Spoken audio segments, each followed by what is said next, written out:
we take increased devotion to that cause for which they here gave the last full measure of devotion. That we here highly resolve that these dead shall not have died in vain. That this nation, under God, shall have a new birth of freedom, and that government of the people, by the people, for the people, shall not perish from the earth. This is Plausibly Live. I will grant you that I'm a little strange sometimes, but one of the coolest things I have on my desk, the rock. I actually have two of these. I have one in the bedroom and one on my desk. The one in the bedroom is much bigger. The reason I have this rock is because of what it represents to me. This rock is one of the oldest rocks on the planet. Now, I know that sounds like a strange thing to say, but it comes from the very top of one of the passes in Wyoming, where the rocks have been dated at 3.5 billion years in age. This rock that I'm holding in my hand right now has seen most all of history, including all of human history. 3.5 billion years is almost inconceivable in the concept of time, in the concept of history. It covers virtually everything. I mean, obviously there was time before that rock was formed, but as a general rule of thumb, it's a reminder to me every day. It sits right up here in front. I put it over here right now so I can pick it up, but generally it sits right up there where I can see it every day, and the one in my bedroom. And I was actually having a conversation about that rock on the trip as we went through the places that we went through. The first place that we actually stopped was in Dickinson, North Dakota. Dickinson, North Dakota is the home of the Badlands Dinosaur Museum. And it was there that I was able to finally in person meet Denver Fowler, who is the official show paleontologist of Afternoons Live with Dave and John. Denver is a longtime paleontologist who we met and had on the show some years ago. I think it was 2013, 2014, somewhere in there. And we've kept in contact through the years, and I've introduced him to other people now who are hopefully going to be studying under him. But I finally got to Dickinson. I finally got to meet him in person. And it was kind of amusing because we got there on Sunday afternoon. Museum was closed, but we were going to stop at the museum on Monday morning before continuing on to Minneapolis. And so I just sent him a short text saying, hey, in town, looking forward to seeing you tomorrow. And he said, hey, come on down now. I'm here now. And so I went down to the museum and just saw amazing things. The work that they're doing is incredible, especially if you're into paleontology, geology, or you like dinosaurs. The museum is first rate, and it's going to even get better. The city of Dickinson is actually investing in a new museum, and it's going to be fantastic in a few years to go back there. But one of the things that I was able to see there, one of the first things I saw, was a big rock, kind of circular. It's been cut out of a hill. But embedded in this rock, curled up, is a 66 million year old Tyrannosaur. That's a lot younger than this rock is, but it's a 66 million year old Tyrannosaur. That covers a lot of history, a lot of time since that Tyrannosaur died on the shores of Hell's Creek in what is now Montana. It's just an incredible feeling to me to be able to touch history, to be able to put my hands on that rock and know that at one point, that fossil, that Tyrannosaur, was a living, breathing, functioning member of the society that ruled the earth at that time. And yet, it's been dead for 66 million years. And all the tyrannosaurs have been gone for 65, 63 million years, depending on who you want to argue with. History changes, but some things remain immutable and cannot be changed. We continued on the trip, did some cool things in Minneapolis, and we were coming into Baltimore, where Cammie has a friend that she'd worked with for many years, and we were going to see that friend, but the friend had a scheduling issue and wasn't going to be available when we got to Baltimore. We needed to delay about 3.5 hours. We could have just gone to the Inner Harbor at Baltimore, but right along the way from where we were going to where we wanted to be was a little place, a small town called Gettysburg, Pennsylvania. I've been to Gettysburg before. 32 years ago, I went there and spent an entire day crawling through that battlefield. It's a much different place now in the sense of more stuff, more interpretive stuff, more tours, more all that kind of stuff. Like anything that the Parks Department gets its hands on, it grows.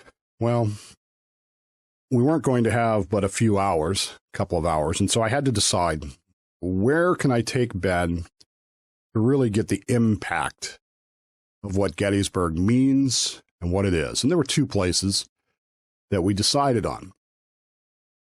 The angle is the point at which the decision in the Battle of Gettysburg was actually reached. For those of you who are familiar with the battle, this is where Pickett's charge ended. For those of you who are not familiar with the battle, this was the high point of the Confederacy.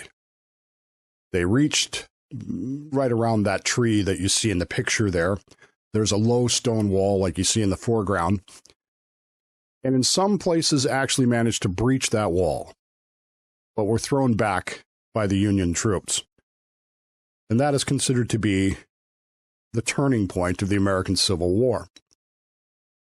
And what's amazing, of course, about Gettysburg isn't necessarily that, although Ben and I walked that path, we walked that ground, and I was able to tell him about what was going on. Cammie took a great picture of us standing under the statue of George Meade, General Meade, talking. And it was just time to spend with my son walking around that hallowed ground as we talked about what this place means and what this place is and why it matters. Later, we would go back to the other side of the battlefield, well, just kind of behind there, actually, where the cemetery is and where Abraham Lincoln delivered his remarks in November of 1863, otherwise known as the Gettysburg Address. And it was something that Ben was familiar with, but all of a sudden it seemed to have more impact. Walking that ground where those men had died was meaningful to him. It was a chance to reach out and, in a way, like this rock, like that Tyrannosaur, it was a way to touch history. We proceeded from there. We visited with Cammie's friend. We went on to just outside of Washington, D.C., a place called Fairfax, where I had been stationed many years before. We stayed at a hotel there. And the next day, we got on the metro and headed down to the mall in Washington, D.C. We only had one day, and so we had to kind of prioritize things. I wanted to go to the Air and Space Museum, but the Air and Space Museum, if you're headed to Washington, D.C. right now, you need to check because while it's free to get in, you have to have a ticket, and the ticket has to be timed. You can't just walk up and go in anymore. That said, we prioritized the monuments over anything else. We wanted to see the monuments. So we saw the Washington Monument, the World War II Monument, the Korean Monument, of course, the Vietnam Memorial. But the one that really connected in a way that, I gotta be honest, hitherto had not with me, but this time it did. And that was the Lincoln Memorial. As we were walking towards the Lincoln Memorial, which is huge, by the way, Ben was alongside the reflecting pool looking at it, and he stopped and he turned to me and he said, "There's no way, there's no context," he said, which is so Ben, "there's no context to understand how big this is until you come here." I said to him very simply, "That's why we came here." As we got to the Lincoln Memorial and we started climbing those stairs, those marble steps up to that alcove where you enter there and you see the statue of Abraham Lincoln looking down upon you with those mournful eyes. And I got to be honest with you, it hit me in a much different way, perhaps, than it normally would have. Maybe it was spending the day before at Gettysburg. Maybe, I'm not sure. Maybe it was taking my son. Maybe it was this whole idea of this trip, which was about touching history. And here was Abraham Lincoln sitting in front of me again. And again, I was stationed in Washington, D.C. area, but I sort of took it for granted. And now here I'd come literally 3,000 miles. And I was standing there looking at this statue, reading the words above him about saving the Union and how we hold him in our hearts. And as Ben said, there's really no context for how big that statue is until you come here. As I stood there watching that, though, Ben started wandering around, and I wasn't sure if he was just bored. I wasn't sure if he wasn't. Ben was having a rough trip. He was really, being cooped up in a car that long, and it was kind of hard on him. But over on the left, as you're looking to the statue, as you look to the left over there, the words of the Gettysburg Address are engraved on the stone there. It is a speech which, again, encapsulates, I think, everything that our nation has come to represent. A new birth of freedom, a devotion, a rededication of purpose, that the government of, by, and for the people shall not perish from this earth. They're words that we would do well to read again, to understand the sacrifice that went behind them. But I watched Ben walk towards them because I wasn't sure what he was going to do. And he kind of went over to the corner of it. And he stopped, and there's a little step, and he stepped up on the ledge, and he reached up with his hands. And he put his hands on those words. He touched history. He put his hands on it, and he felt it. And I understand that emotion. I understand that moment because, for me, I'm a very tactile person. And when I can touch things that matter in history, they move me. And I'm not really ashamed to say that as I took that photograph that you can see in the video there were slight tears. Because this is the moment that I have longed for my son to touch history and to connect with it, to climb those stairs up the Lincoln Memorial, to reach out and touch the past, knowing that learning the past is the key to going forward. I worry about the future. I worry about my son. I worry about this country. I worry about what's going to happen next. We're so intent on destruction and destroying one another. The destruction of language is such a beautiful thing, as Orwell wrote. The scary parts are that I wonder sometimes if the future upcoming generations will understand what's embedded in those rocks. I worry.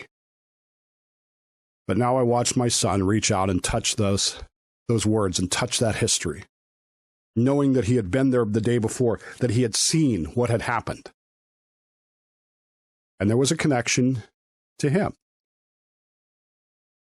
We spent the rest of the day walking around Washington, D.C., seeing memorials and monuments and having a fantastic lunch on the mall. He was tired, wanted to go back to the hotel. And the rest of this trip, we did other things that I'm going to talk about in other places. But for me, that moment, when Ben reaches out his arm and touches history, will be embedded in my mind like a 66-million-year-old Tyrannosaur embedded in rock. And it will be a permanent understanding and a permanent reminder to me that the future requires us to understand the past. But that as long as we continue to teach it, as long as we continue to give our children those foundational understandings that they can build upon, he can never forget this now. And someday someone will say to him, well, but what about blah, blah, blah, blah, blah. He'll remember those words that Abraham Lincoln spoke at Gettysburg. And he'll remember putting his hands on them. And he'll remember staring up into those eyes. And like me, hopefully it will change him forever. And he'll remember going to those places. And he will long to take his children there. And history will become embedded in the rock that is his life. At least, that's what I hope.